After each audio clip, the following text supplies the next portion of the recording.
আসসালামু আলাইকুম রহমতুল্লাহ।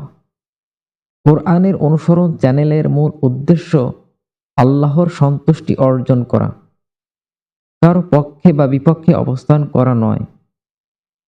সূরা আল ফাতিহায় আল্লাহর নিকট সাহায্য চেয়েছি।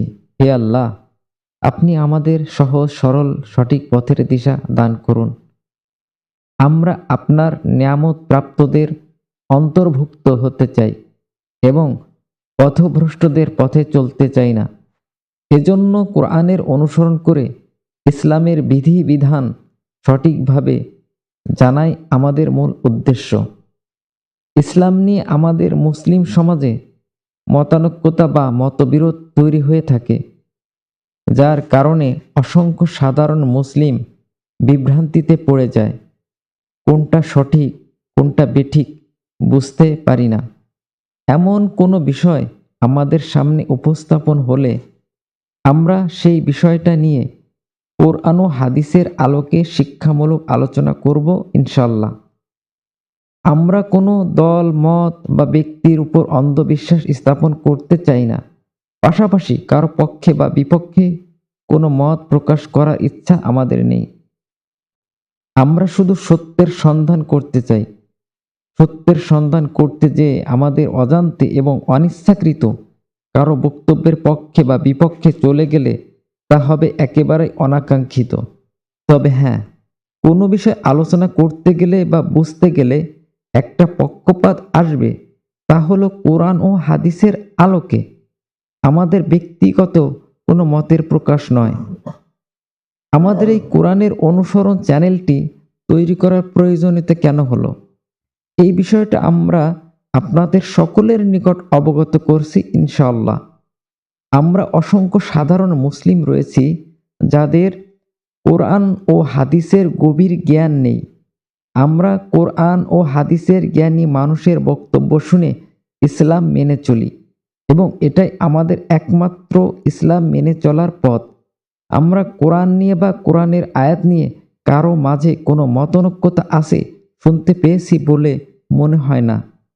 কিন্তু হাদিসের বিষয়ে কিছু মতানৈক্যতা পরিলক্ষিত হয়েছে, যেমন হাদিস সহিহ না জয়ীফ না জাল, এটা গ্রহণযোগ্য নাকি গ্রহণযোগ্য নয়, এমন ধরনের মতানৈক্যতা আমাদের সমাজে ছিল, যা আমাদের সাধারণ মুসলিমের মাঝে খুব বেশি প্রভাব পড়েনি বলে আমাদের মনে হয়েছে।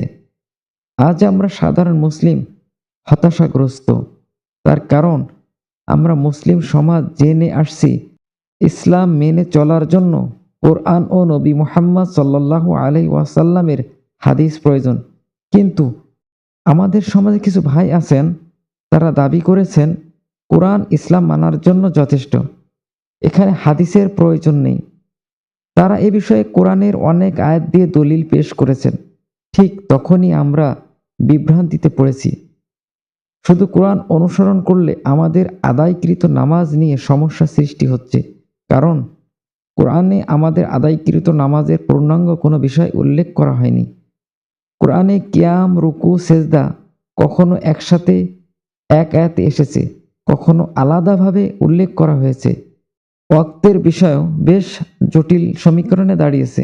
আর নামাজের রাকাত এবং নামাজ আদায়ের পদ্ধতি কোরআনে নেই।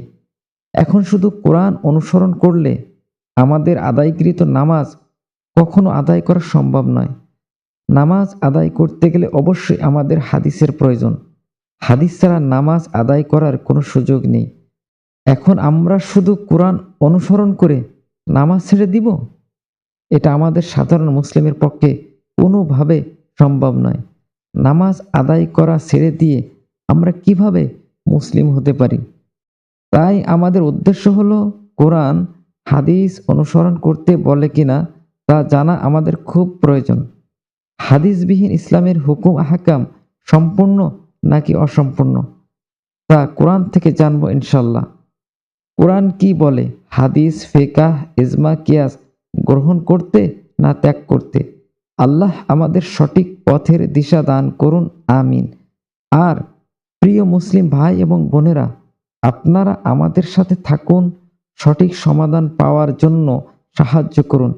আহলে কোরআন, আহলে হাদিস সহ সকলকে আল্লাহ সঠিক পথের দিশা দান করুন। আমরা আল্লাহর ইবাদত করতে চাই সন্দেহমুক্ত এবং বিশ্বাসযোগ্য একটা সুন্দর মন নিয়ে, কোনো প্রকার বিভ্রান্তি ছাড়া। আল্লাহ আমাদের প্রতি সাহায্য করুন। আমিন।